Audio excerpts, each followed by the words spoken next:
Hello, welcome to NBR Feature Films. I am Neil and this is my review of Bad Boys Ride or Die.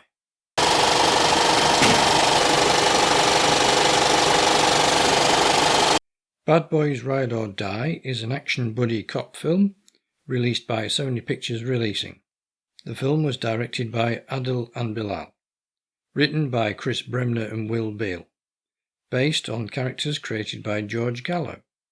It was produced by Jerry Bruckheimer, Will Smith, Chad Oman, Doug Belgrad and John K. Campbell. Executive producers are Chris Bremner, James Lassiter, Martin Lawrence, John Moan, Mike Stenson and Barry H. Waldman.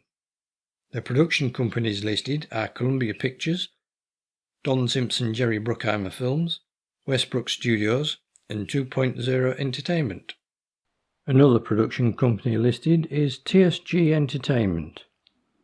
Now, I originally missed that off my list, so whether that means I just didn't write it down or if it was added after I'd written the list, I don't know.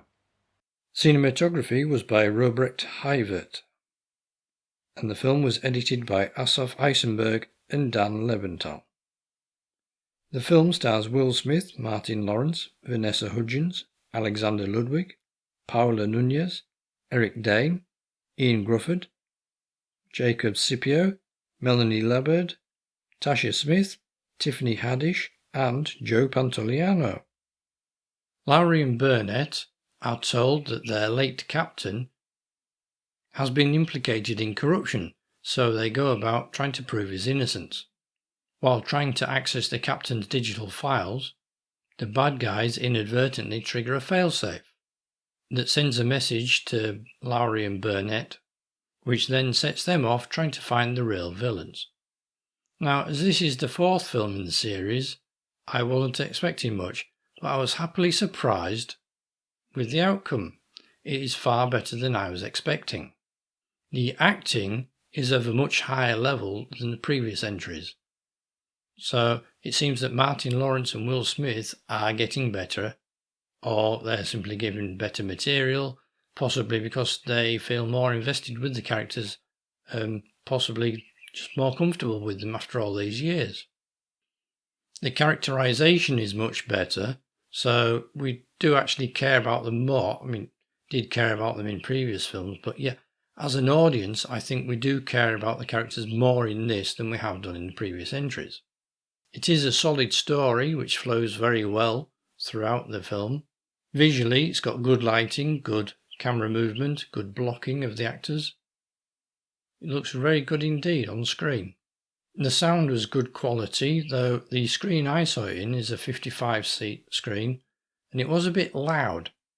Now, presumably, they simply have it set at the same volume regardless of the size of the screen, so if you're there in a 200 screens cinema, it might be better.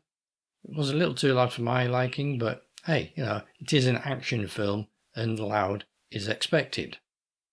Speaking of which, the action scenes were very well choreographed, were fantastic, and the humour was good as well, though the humour was less over the top than in the previous films in the series.